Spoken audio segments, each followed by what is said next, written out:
Hello friend, how are you? I am Advocate Gaurav Kumar Gupta. I am MBA Finance and Chartered Accountant qualified and PhD holder.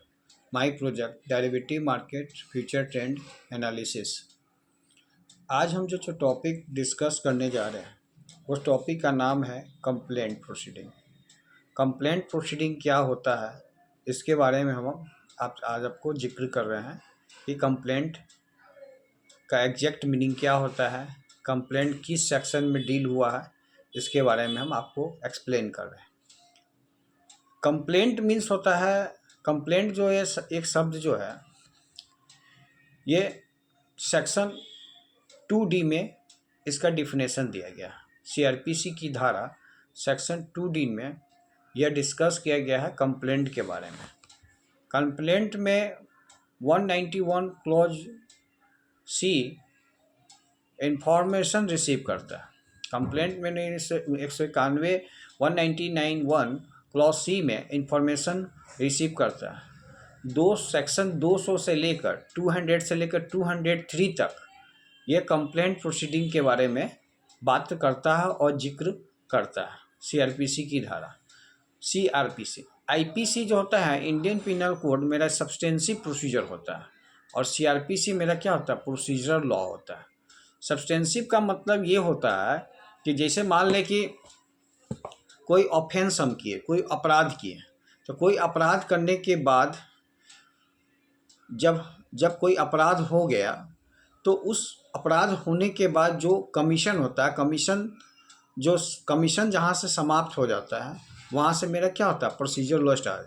जब lodging the FIR, जब हम FIR launch कर देते हैं तो मेरा procedure law start हो जाता है। CRPC की धारा स्टार्ट हो जाती है। CRPC की धारा 154 में पहले हम FIR को लॉन्च करते थे, अब 173 में BNS जो नया जो BNS आया है BSS, उसमें हम 173 में FIR को लॉन्च करते हैं।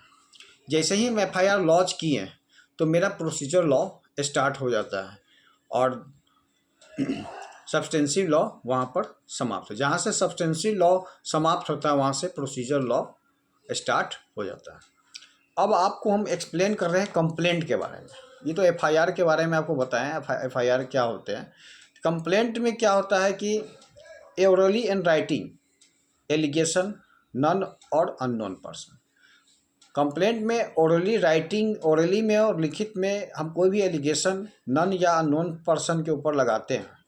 For any allegation that is a make before the judicial magistrate to amount to a complaint, it is essential that complaint must have been filed with an intention to take the magistrate further action, and therefore complaint should be willing to participate in the further proceeding, and therefore he should be willing to get himself examined or oath। कोई भी शपथ पर यदि हम कोई चीज़ अपनी इच्छा से कोई हम विलिंग करते हैं, क्या, तो यह मेरा क्या होता है, complaint proceeding. If you not willing to do so, अगर हमें इच्छा नहीं है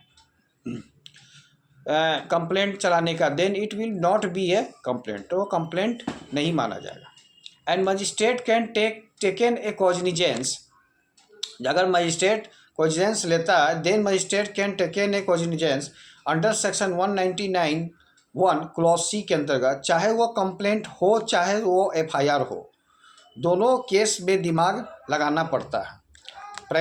प्रिमा फेसाइज या none case is made out.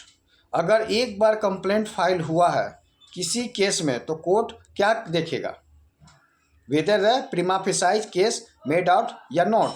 अगर प्रिमा फेसाइज केस उस कंप्लेंट के बाद, उस कंप्लेंट के बाद यदि वो मेड आउट होता है कि नहीं, अगर कोर्ट को लगता है कि prima facie case made out होता है तो डॉक्यूमेंट सबमिट किया जाएगा कंप्लेनेंट के साथ, या लिस्ट ऑफ विटनेस, कंप्लेंट का डॉक्यूमेंट सबमिट किया जाएगा, लिस्ट ऑफ विटनेस जो है। इस सब को देखने के बाद कोर्ट को ये लगता है कि prima facie case made out because complaint के साथ साथ जो भी डॉक्यूमेंट रिलाई करता है वो सारे डॉक्यूमेंट अटैच करता है और कोर्ट को ये लगता है कि complaint after seeing the document will which we attach will the complaint the prima facie case is made out. The moment the prima facie case is made out, they will be filed for the examination, and there that means that the complaint proceeding has been start. तब complaint proceeding क्या होगा? start हो जाएगा. And court has taken the cognizance on the complaint. And if no prima facie case is made out, after seeing to matter, the court find that no cognizance will be taken, no further proceeding. So prima facie case अगर एक बार made out हो जाता है तो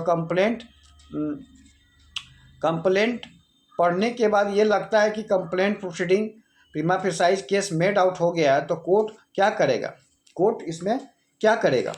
complaint और witness को examine करेगा. क्या करेगा? कंप्लेंट और विटनेस का एग्जामिन करेगा. और उसके बाद इसका मतलब ये होता है कि कोर्ट को कंप्लेनेंट पर कॉग्निजेंस ले लिया. कंप्लेंट पर कोर्ट ने कॉग्निजेंस ले लिया है. प्रोसीडिंग 200 सेक्शन में स्टार्ट हो गया. इसका मतलब क्या हो गया? सेक्शन सीआरपीसी का धारा 200 में प्रोसीडिंग इसका स्टार्ट हो गया. और नॉन केसेस मेड आउट, इसका मतलब नो प्रोसीडिंग. यदि केसेस को मेड आउट नहीं किया गया, प्रीमा फेसाई केस मेड आउट, तो इसका मतलब प्रोसीडिंग नहीं माना जाएगा. यहाँ पे जो समनिंग होती है, सब समन कोर्ट नहीं करता है. कंप्लेंट खुद ही विटनेस को लेकर आता है. At this stage accused nowhere in a picture. यहाँ पे एक्यूज क्या है? पिक्चर में नहीं है. Accused will not have right to participate. अभी यहाँ पर कोई भी एक्यूज कोई पिक्चर में नहीं है. Accused have a matter of right. Court में प्रेजेंट भी हो तो you will not a coming to the picture. यदि वो कोर्ट में प्रेजेंट भी है तो इसे हम अभी तो we will not coming to the picture. अभी तो सिर्फ कोर्ट को ये देखना है कि इस व्यक्ति का कंप्लेंट एग्जिस्ट कर रहा है कि नहीं कर रहा है. कंप्लेंट को एग्जिस्ट करने के लिए कंप्लेंट को एग्जामिन कर रहा है, विटनेस को एग्जामिन कर रहा है. और विटनेस को कोर्ट बुला नहीं रहा है. यहाँ पर कोई समन नहीं हो रहा है. विटनेस खुद ही कंप्लेंट को लेकर आ रहा है और उस हिसाब से एग्जामिनेशन होता है. At this stage accused a no in the picture, so will accused can not ask that as a matter right that मुझे एग्जामिनेशन करना है, पार्टिसिपेट करना है, is no in the picture. Section 200 BNS section 200 criminal procedure code में deal किया गया. और नया जो भी एक्ट आया BNS 2003, इसमें इसका जो सेक्शन जो चेंज हुआ 223, इसमें हम सेक्शन 200 में a magistrate taking cognizance of an offence and complaint shall examine upon oath the complaint and witness present if any at the substance of such examination shall be reduced of such examination shall be reduced into writing and shall be signed by the complaint and witness and also by the magistrate need not examine the complaint and the witness. If a public servant acting or purporting the act in the discharge of his official duty, court has made the complaint, or if the magistrate make over the case for inquiry, trial and other magistrate under section 192 after examining the complaint and the witness, the magistrate did not re-examination them. इसका मतलब ये हुआ कि जो complaint proceeding होगा इस situation में जब तक प्रीमा फेसाइज केस मेड आउट नहीं होगा वो कंप्लेंट प्रोसीडिंग नहीं माना जाएगा. और इसी बेसिस पर हम कंप्लेंट प्रोसीडिंग के बारे में जिक्र किए.